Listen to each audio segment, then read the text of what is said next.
चुनी काका अगर दादा न होते तब भी उनकी क्या बातें तुम्हें अच्छी लगती थी? बचपन से तुम उन्हें दादा की तरह जानती आई हो तो प्यार स्वाभाविक है, लेकिन एकेडमिकली अगर उन्हें एक्सटर्नली ऑब्जेक्टिव तरीके से देखो तो उनकी कौन सी बातें तुम्हें भाती हैं ज़्यादा? उनका सबसे ज़्यादा जो सबसे स्ट्रॉन्ग जो उनका पॉइंट है वो है कि वो सीधे एक्शन में जाते हैं, और वो गांधी की भी सबसे बड़ी जो बात थी वो वही थी।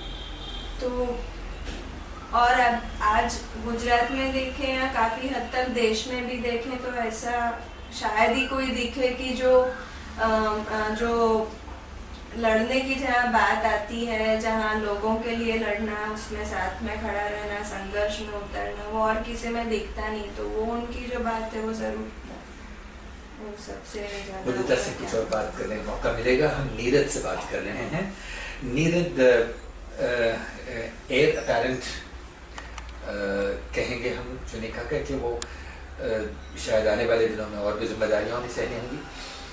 तुम ये बताओ नीरज कि सबसे छोटे होने के नाते क्या तुम्हें नेग्लेक्ट होने का एहसास हुआ कि सब बड़े बड़े बातें कर रहे हैं, बड़े बड़े उसमें लगे हैं कामों में, तो क्या तुमको कभी ऐसा एहसास हुआ कि मैं छोटा हूँ इसलिए नेग्लेक्ट हो रहा हूँ? हाँ देखिए, ऐसा हो तो मेरे कोई स्मरण में नहीं है ऐसा कुछ कि मुझे ऐसा बेदखल किया गया है और निगलेक्ट किया गया, पर मुझे जब तक याद है तब तक अगर मैं बीच में अगर बोलता था तो मुझे सुनने में आता था। मुझे ऐसा नहीं कहना कि उम्र में छोटा है या घर में सबसे छोटा सदस्य है तो उसकी बात को टाला जाए, ऐसा कोई नहीं, ऐसा नहीं हो। मेरे स्मरण में तब तक ऐसा नहीं हुआ है। जो सवाल मैंने बुद्धिदा से पूछा था तुमसे फिर पूछूंगा। क्या तुम्हें याद है कुछ ऐसे लोग जो आए थे और तुम्हें अजीब लगा या उनसे मिलके उनके आने से तुम्हारी जिंदगी में कोई बदलाव आया, ऐसी कुछ यादें हैं तुम्हें?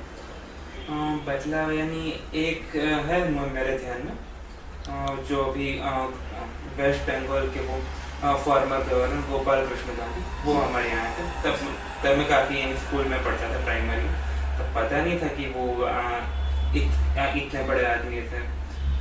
वो पता था वो गांधी जी के वो पोते थे।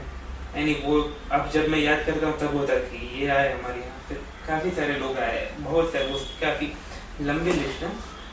यानी उसमें ऐसा था कि अब बहुत सारे ऐसे लोग आए, साहित्य के लोग आए, उसमें साहित्य के बड़े बड़े पत्रकार लोग आए, ये सोशल सेक्टर के काफ़ी बड़े लोग आए। कभी कभी कि हम उनके बारे में पढ़ते हैं तो लगता है कि ये इतने बड़े लोग आए, तो तब बड़े हुए थोड़े समझदार हुए, तब वो सही है बात ये आई। तुम नौजवान लड़के हो, स्कूल फिर कॉलेज, बॉलीवुड भी है, मोटरसाइकिल्स भी हैं, अहमदाबाद की जगमगाहट भी है, और ऊपर से दादा की रिस्ट्रिक्शंस और दादा के वैल्यूज़ भी हैं, तो इनमें टकराव कहाँ आ जाते हैं? देखिए, बचपन से लेकर मुझे कोई भी बात में ऐसे में कोई वो फोर्स नहीं किया गया।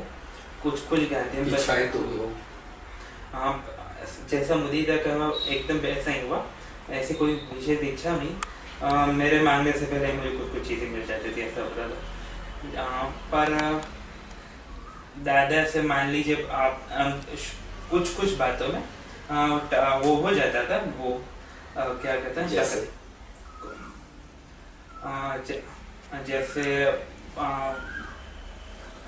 शायद कभी कोई फिल्म देखने गए हो तो क्यों, अब मान लीजिए मल्टीप्लेक्स हो गया तो उसकी सिंगल स्क्रीन की कंपैरिजन में उसकी टिकट ज़्यादा ही होगी और उनको लगेगा एज डिफरेंस की वजह से। तभी कभी होती थी, बहुत पहले, यानी एक आध दो बार हुई होगी, बार होती है। तुम्हें 2-3 बार मुझे बात करने का मौका मिला और मैंने देखा कि तुम स्कूल से हटके भी कॉलेज के हट्स की भी किताबें पढ़ते हो जी। एक आध किताब के बारे में बताओ जो तुमने इसलिए पढ़ी कि दादा को समझना चाहते थे, गांधी को समझना चाहते थे, या हमारे समाज को समझना चाहते थे, ऐसी कोई किताब का जिक्र करो।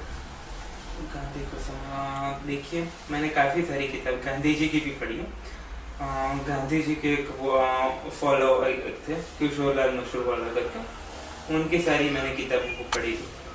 धर्म को लेकर, जैसे उन्होंने इस्लाम के बारे में लिखा, बौद्ध धर्म के बारे में लिखा, जैन धर्म, उन्होंने गांधी जी की बातों को, जो बिन सांप्रदायिकता है उसको उन्होंने वो किया, गांधी जी के उस ख्याल को। अच्छी बात कही तुमने। हाँ, मतलब बिन सांप्रदायिकता को तुम कैसे समझते हो?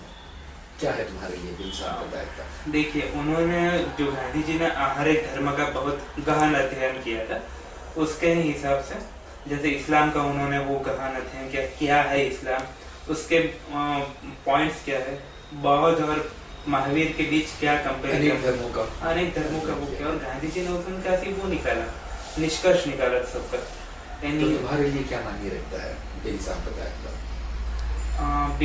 भीम सांप्रदाय हर एक धर्म के लिए संभव, जो उन्होंने बात की तुम उन सबसे सबके लिए एक साथ सम्मान महसूस करते हो?